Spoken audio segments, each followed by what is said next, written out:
अपना चौधरी साहब इलैक्शन च 2 दिन रह गए ने, डे भी आ गया ਤੇ ਤੁਸੀਂ ਕੋਈ ਇਹਦੇ ਹਵਾਲੇ ਦੇ ਨਾਲ ਹੀ ਕੋਈ ਨਾਰੇ ਨੂਰੇ ਲਵਾ ਦੇਣੇ ਸਨ, 2-4 ਬਿਆਨ ਵੀ ਦੇ ਦਿਓ ਤੁਸੀਂ ਵੀ ਮੀਡੀਆ ਦੇ ਉੱਤੇ। ਯਾਰ ਰਾਤੀ ਮੇਰੇ ਦਿਮਾਗ 'ਚ ਆਇਆ ਸੀ ਫਿਰ ਮੈਂ ਭੁੱਲ ਗਿਆ।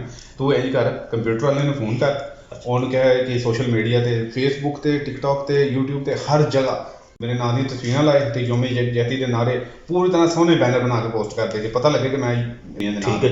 ਜੋ ਸਭ ਤੁਸੀਂ ਮੀਡੀਆ ਵਾਲੇ ਨੂੰ ਇੱਕ ਕਾਲ ਕਰ ਦਿਓਗੇ ਨਾ ਤੇ ਜ਼ਰਾ ਹੋਰ ਟੀਵੀ ਤੇ ਵੀ ਚੱਲ ਜਾਏਗਾ, ਟੋਰ ਟੱਪਾ ਹੋ ਜਾਏਗਾ ਆਪਣਾ ਕਿ ਅਸੀਂ ਬੜਾ ਦਿਹਾਕ ਦੇ ਵਿੱਚ ਹੈਗੇ।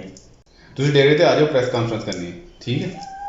ਲੋਕ ਉਹ ਆ ਰਹੇ ਨੇ ਕਹਿੰਦੇ ਕਿ ਅਸੀਂ पता सब ठीक हो गया ना, बेहतर हो गया। चलो अस्सलाम वालेकुम मेरे दोस्तों, मेरे भैन भराओं, मेरे अहल इलाका, उम्मीद करना तुसीं ठीक ठाक होवोगे।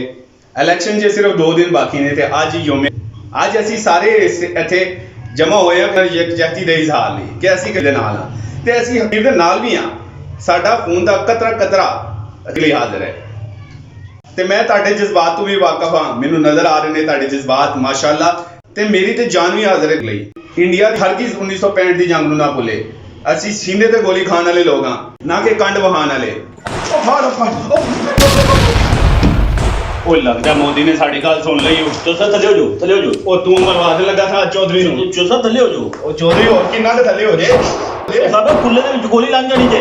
ਕੁੱਲਾ ਫੜ ਚੌਧਰੀ ਓਏ ਆ ਮਾਰ ਕਾਲੀ ਫੜਿਆ ਚੌਧਰੀ ਨੂੰ ਨਾਰੇ ਲਾਣੇ ਨੇ ਤੇ ਗੋਲੀਆਂ ਨਹੀਂ ਹੈਗੀਆਂ। ਅਸੀਂ ਸਾਰੀ ਉਮਰ ਨਾਰੇ ਲਾਏ ਨੇ। ਚੌਧਰੀ ਤੁਸੀਂ ਲੰਘ ਜਾਓ। ਕਸ਼ਮੀਰ ਬਣੇਗਾ ਪਾਕਿਸਤਾਨ।